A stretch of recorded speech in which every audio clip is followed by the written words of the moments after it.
My parents and sister told me, we're going to Europe tomorrow. Watch the house. Just give birth already and get out of here. Then my sister shoved me into the basement and slammed the door shut. Days later, when they came back, they saw a dark red liquid seeping from under the basement door. What ice this? My mother's face turned pale. The Boston winter was unforgivingly harsh. Outside, snow fell silently, and Rebecca Williams sat alone in front of the fireplace in her parents' living room. She never thought she'd be back at her childhood home, especially under these circumstances. Rebecca, dinner's ready. Her mother Eleanor's voice called from the kitchen. Though it sounded warm and kind on the surface, Rebecca could detect a hint of irritation. Yes, I'm coming, Rebecca said, slowly rising to her feet, unconsciously placing a hand on her abdomen. It had been only 2 weeks since she discovered her pregnancy. Morning sickness and fatigue left her body worn out, and her mind was in turmoil. 3 months after she and David had separated, her life had taken a dramatic turn. In the dining room, her father Walter was already seated, reading a newspaper. He had worked as a bank manager until retirement, and was now enjoying a comfortable life on his pension. When Rebecca sat down, Rebecca attempted to start a conversation, was his only reply. Her sister Samantha was the last to take her seat. Unlike Rebecca, she was bright and energetic, usually the most talkative member of the family. However, since her sister had returned home, she had become strangely quiet. I was so busy today with client meetings, Samantha said, picking up her wine glass. She worked at a marketing company and always had exciting work stories. We're starting a new project. A really big one. That's wonderful, dear, Eleanor smiled, placing a large salad bowl on the table. You're always working so hard. Rebecca began eating in silence. She used to build her career at an accounting firm, a source of family pride. After marrying David, however, she gradually prioritized her home life over work, eventually switching to part-time. And now, separated from David, pregnant and temp. Can you imagine making $10,000 a month just from YouTube, all from home? That's exactly what I did with Reddit stories. No face, no voice. Check the link in the description if you're curious. Temporarily living with her parents, her life had not gone according to plan at all. So, Rebecca, her father suddenly addressed her. Have you heard from David? Rebecca caught her breath for a moment. Yes, a little. But nothing's been decided yet. Are you considering divorce? Walter's voice was calm, but his eyes were sharp. I don't know, Rebecca answered honestly. We need to talk, but right now. Have you told him about the pregnancy? Eleanor interrupted.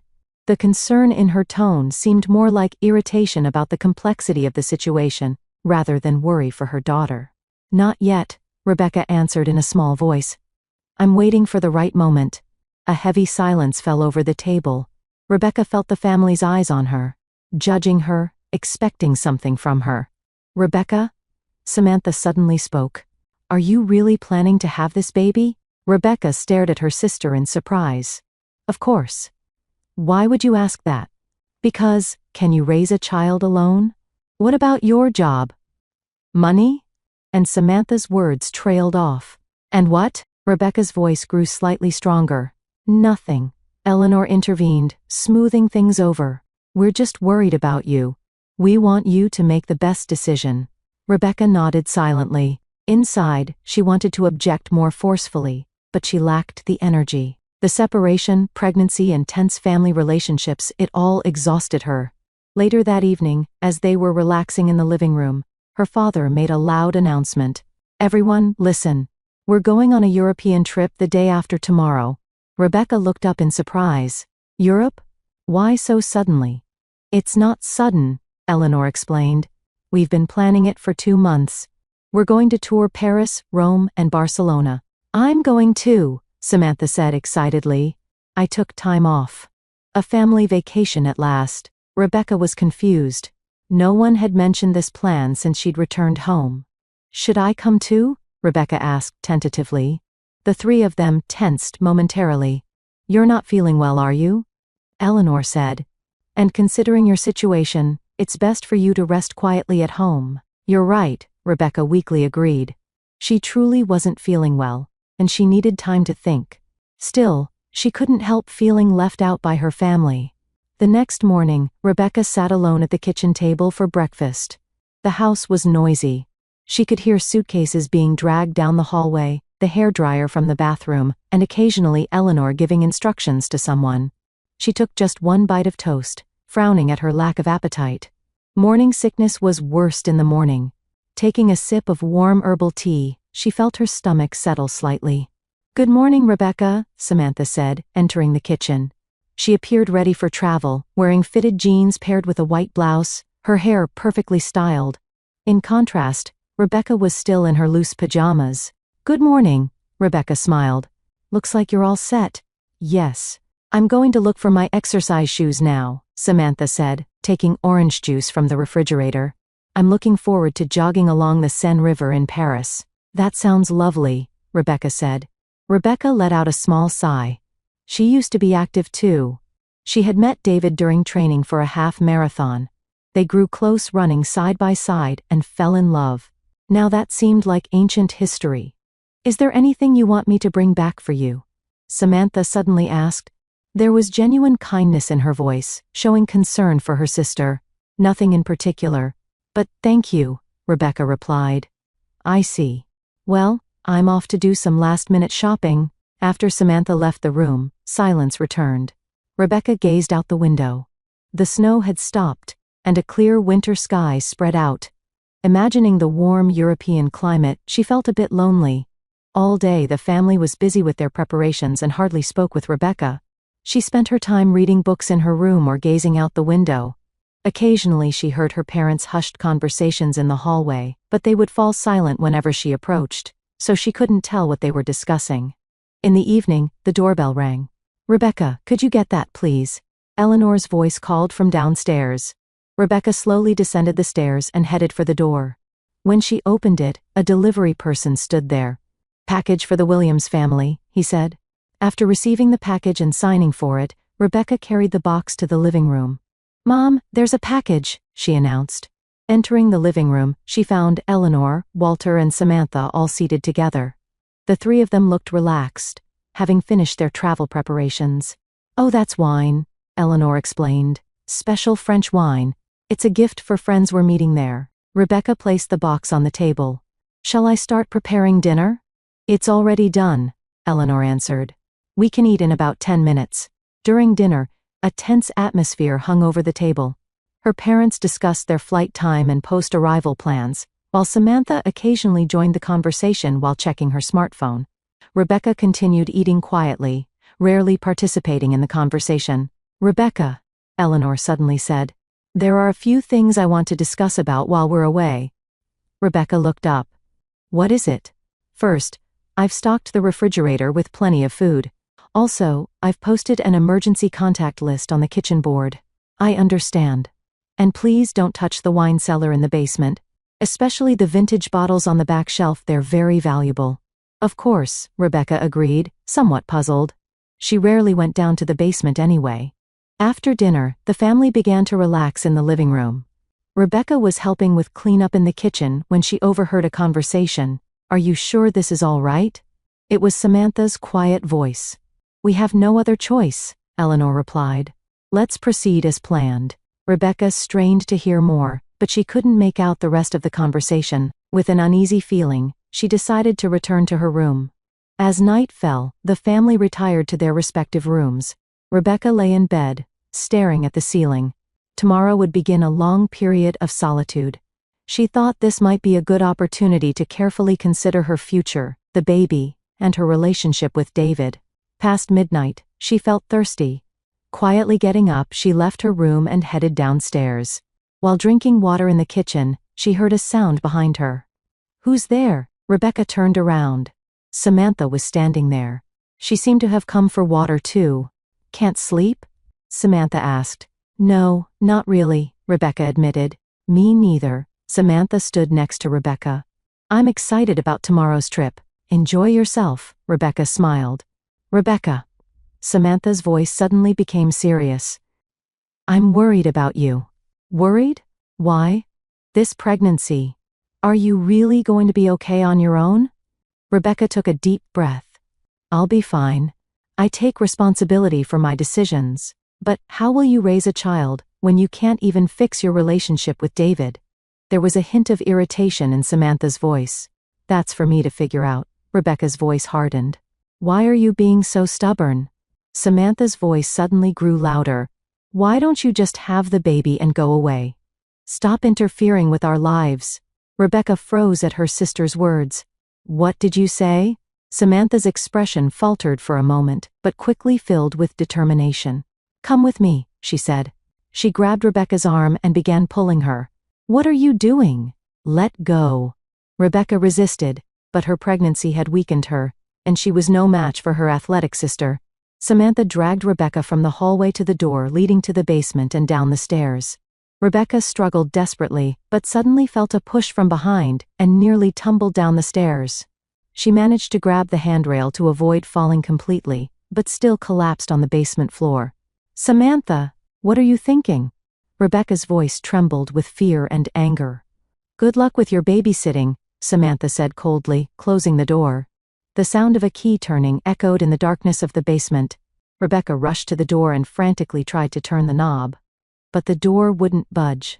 Open up! Samantha! Mom! Anyone! Her cries reached no one, and soon the house fell silent. In the basement darkness, for the first few hours, Rebecca's mind was blank with confusion and fear. She knocked on the door repeatedly, screamed and called for help, but there was no response. Her family had truly left her behind and gone on their trip. As her eyes adjusted to the darkness, she gradually began to make out her surroundings. There was a small window near the ceiling that let in faint light. Using this light, Rebecca started to explore. The basement was larger than she had thought. Walter's wine collection lined an entire wall of shelves, and old furniture and unused appliances were piled in the corners. There was a small bathroom area in the back with an old toilet and a small sink. Basic survival was possible. In one corner of the floor, there was a cardboard box. Opening it, she found some bread, bottled water and canned goods. Her family had left just enough food to keep her from starving. Rebecca gave a bitter smile. What thoughtfulness! Why? She whispered in the darkness. She couldn't understand the sudden change in her family's behavior, especially her sister Samantha's. Certainly her pregnancy might have been unexpected for the family, but was it enough to deserve such treatment? She gradually lost her sense of time. Only the sunrise and sunset visible through the window told her of time's passage. Rebecca tried to escape numerous times. She kicked at the door, reached for the window, tried to stack furniture to climb up to the window, but all in vain. The door was securely locked, and the window was too high to reach. On the second day, Rebecca began to regain her composure. Panicking wouldn't improve the situation. Her first priority was to protect her and her baby's health. She planned to eat the food carefully and ration the water. Then she began to devise new escape plans. On the third day, she decided to investigate the basement more thoroughly. While examining the shelves behind the wine cellar, she discovered an old toolbox. Inside were basic tools, screwdrivers, pliers, a hammer. I might be able to do something with these, she thought, beginning to feel hopeful. She could try to remove the window frame or take the door hinges off. However, when she actually tried, these plans proved difficult to execute. The window frame was embedded in concrete, and the door hinges were on the outside. On the fourth day, Rebecca made another discovery. She found an old album in a box. Opening it to pass the time, she saw family photos, her parents when they were young, Rebecca and Samantha as children, and then Rebecca gasped. Toward the back of the album, there was a familiar man, David, her husband. But strangely, he was pictured alongside Samantha. Moreover, it was clearly a recent photo. The two were smiling, arms linked on a beach. What is this? Rebecca's mind began to form a terrible suspicion. She examined the album further and found other photos, David and Samantha dining at a restaurant, holding hands while walking in a park. All these photos were from around the time Rebecca and David had begun living separately. It can't be. Her heart began racing. David and Samantha. Her husband and her sister. Were they having an affair? And did her parents know and condone it? If so, her pregnancy would be an obstacle for them. For David, it would mean child support issues for Samantha, the complexity of a relationship with a man who had a child with her sister. As the truth gradually became clear, Anger welled up inside Rebecca. Betrayal. Deception. And now, this imprisonment. She sat on the basement floor, overwhelmed by a storm of emotions. But soon she rallied herself. "I won't give up," she said. She placed a hand on her stomach and whispered, "It's okay. We'll get out of here. And we'll confront them with the truth." Rebecca decided on revenge. Not just escape, but to instill fear in them and expose the truth. Her plan gradually took shape. The tools from the toolbox and Walter's precious wine collection.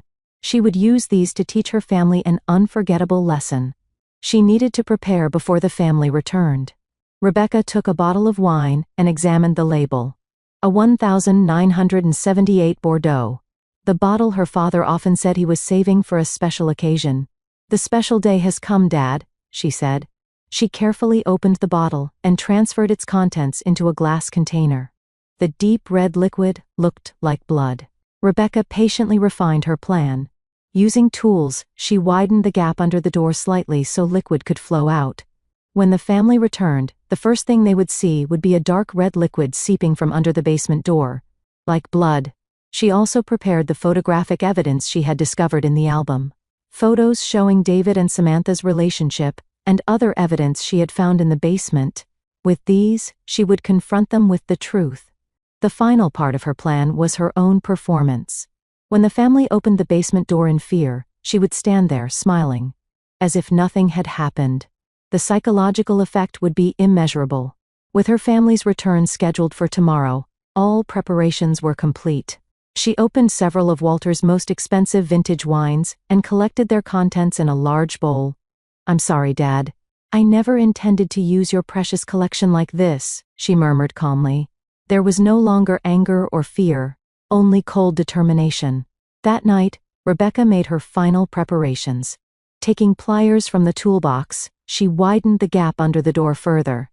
The wood splintered slightly, creating a sufficient opening. Then she waited. In the darkness, quietly, patiently. The next morning, she woke to the sound of a car engine. Her family had returned. Rebecca picked up the bowl and approached the door. Slowly, she poured the dark red liquid under the door. The liquid spread across the floor, gradually flowing down the stairs and seeping out beyond the door.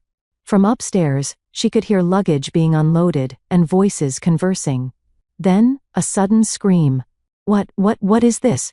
It was Eleanor's voice, terrified. "Walter! Come quickly!" Eleanor's scream echoed throughout the house. Heavy footsteps raced down the stairs. "What happened?" Walter's voice was filled with urgency. Rebecca listened intently to the sounds beyond the door from the darkness of the basement. She was still pouring the wine, but the bowl would soon be empty. She felt a quiet satisfaction at their predictable reaction. "Blood. From the basement." Eleanor's voice was trembling. "Samantha," Walter shouted. "Call 911. Now." The sound of hurried footsteps, going back and forth. Rebecca finished pouring the last of the wine and quietly set the bowl on the floor. Then she stood in the center of the basement, facing forward, waiting. Suddenly, the sound of a key turning, and the door swung open forcefully. Bright light flooded Rebecca's eyes. On the other side of the door stood Walter, his face pale. He held a gun in his hand. "Rebecca." Walter's voice was disbelieving. Rebecca smiled. "Welcome back, Dad." Eleanor peered from behind her husband. Her expression mixed fear with relief. "You're all right?" "Yes, as you can see," Rebecca answered calmly. "Just a bit thirsty." Walter's eyes moved to the dark red liquid spreading on the floor. "This is your precious vintage wine, Dad," Rebecca said gently. "The ones you were saving for a special occasion." Samantha raced down the stairs. "I called the pole." She lost her words at the sight of the basement door. "Rebecca?" "Hello, Samantha," Rebecca's voice held subtle sarcasm. "Did you enjoy your trip?" A heavy silence fell over the room. Walter slowly lowered his gun, looking at his wife in confusion. "Let's go upstairs." Rebecca broke the silence. "We have a lot to talk about." In the living room, no one was eager to start the conversation. Rebecca sat on the sofa, staring at her family. They returned her gaze with expressions mixing fear and guilt. "Why?" Rebecca asked directly. "Why did you lock me in the basement?" Eleanor tried to speak, but Samantha spoke first. "Because you were in the way." "Samantha!" Eleanor tried to stop her daughter. No, Mother. Samantha became emotional. It's fine. We don't need to hide anymore. She turned to Rebecca. You ruined everything. David and I were happy. Rebecca tried to maintain her composure, but her heart began to race. David and you? Though she already knew, hearing it directly from her sister was a different kind of shock. Yes. Samantha stood up. David and I have been together for over a year, since you were boring him. Samantha, that's enough, Walter said in a low voice. No, Dad, Rebecca said. Let her continue. I want to hear everything. Samantha gave a bitter laugh. What do you want to hear? How unhappy David was living with you. How much he smiles when he's with me. Rebecca said quietly, I knew. I found photos in the basement. Surprise flashed across Samantha's face for a moment. You pretended to go on a trip, but were actually with David? Rebecca observed their expressions as she spoke. Their silence was the answer. So you locked me in the basement because of the baby? Because having David's child would interfere with your happiness? Eleanor suddenly said, It was for your sake too, Rebecca. Her voice had an apologetic tone. You can't raise a child alone. We needed some time to think of another solution. Another solution? Rebecca raised an eyebrow. What kind of solution? We were? Eleanor's words trailed off. Were you planning to let me out of the basement? Rebecca's voice trembled slightly. There was no answer.